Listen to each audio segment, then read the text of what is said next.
Hi, Black Cat Demon here, and I wanted to build the American Graffiti Deuce Coupe. I found out that that model was damn near impossible to get a hold of. I found out on eBay that there were two different versions. There was one from 1979 and there was one from 2003. The 1979 one was made by MPC, and the 2003 one was made by AMT. The original one from '79 can run you between $50 to $100. The 2003 one can run you between $20 to $40. So I went with the 2003 edition. So I spent $25 and I got this. Now I did get the coupe and I'm happy. I got the coupe and everything. But upon getting this, I was looking at the box and I noticed there's actually missing pieces. There's no mirror on this, there's no door handle. And it's kind of a letdown. But another thing I noticed too on the box, other than the artwork sucking, was this is supposed to be a reissue of the 1979 one.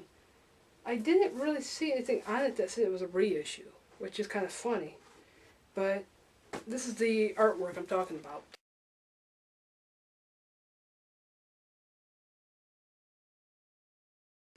Now, as a model builder, I like to work off actual photos of the car, and there is no real photos of the original car in this.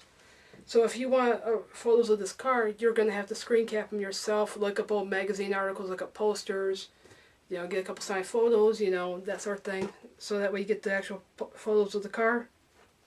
But other than that, it's not going to help you out on this box, pretty much.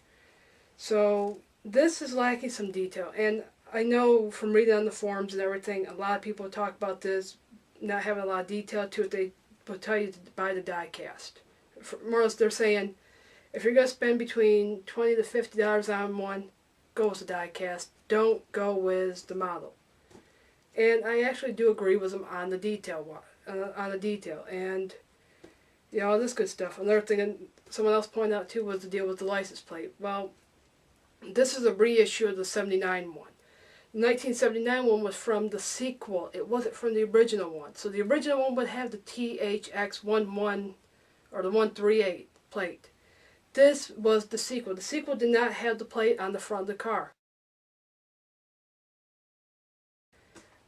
Like I said, it's a reissue. And normally a reissue is just the same make and model that they came out with and just updated it. And I wanted to know what they changed up between the two models as far as updating, and was this car bigger, was it better, was it had anything extra to it, was the parts better made? Maybe they might be thicker on this one and they were thinner on that one. What's the difference? Just so many questions. I couldn't get the answers unless I bought the original model. And, well, I had to buy the original model, and I actually found the original model. And I actually did get outbid on it, but I actually was able to pick it up again. So I actually got it.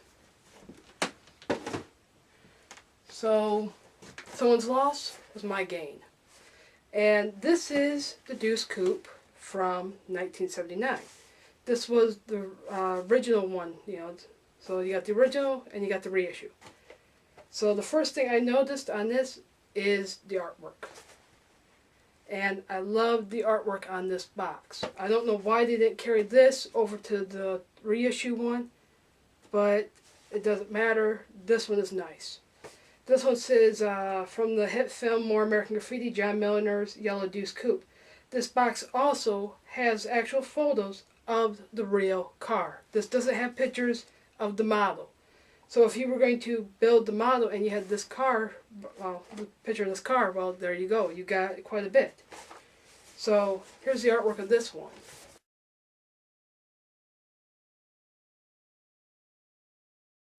Another thing I like about this is, like I said, it's the artwork. But another thing is, too, on the side of this, it says all the features of the classic hot rod. Chop top, cycle fenders, plated wheels, multi-carved engine, roadster headers, custom chassis, vinyl tires, hot rod suspension. How cool is that? I mean, they have a lot of stuff on here that they didn't carry over on the reissue. Another thing is, too, is the boxes are different. Not only is the difference between the artwork, but the size of them. So size-wise, little bit longer. As far as the original is longer, the reissue is not. This is a sticker that's thinner. But this is supposed to have all the same parts as this one. There might be a little bit more in here. I'm going to take photos of all the parts on both and compare side by side. That way you can see the original model compared to the reissue. Another thing is too is this is about 79. 79. This is maybe 97% here, 98. Maybe the parts from this could work on this, but I'm not going to mess with it because I'm not going to build the original. I'm going to actually put this up, so I'm going to put that for display with my die cast. I think that looks good together. Had those two together, I think that would really work. So let's get photos up of everything, and I'll let you be the judge.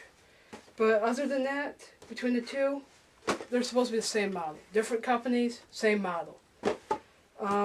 Like I said earlier, I was told about the deals, the die cast and the detail and everything. I agree, die cast, yes, I could see going that route. But if you're a model builder, get the models. Even if you're not a model builder, you might want to pick one of these up. Being the reissue, I don't know why they didn't put the dragster out with this. I mean, I don't care for the Thunderbird. I would have loved to have that dragster. I thought that was pretty cool as far as that one goes. Artwork-wise and everything else, I thought that box was pretty sharp. But the dragster is a unicorn, so you're never going to find one. And if you do, more power to you because I can't find one. So let's get those photos up. And thanks for reviewing this. Bye.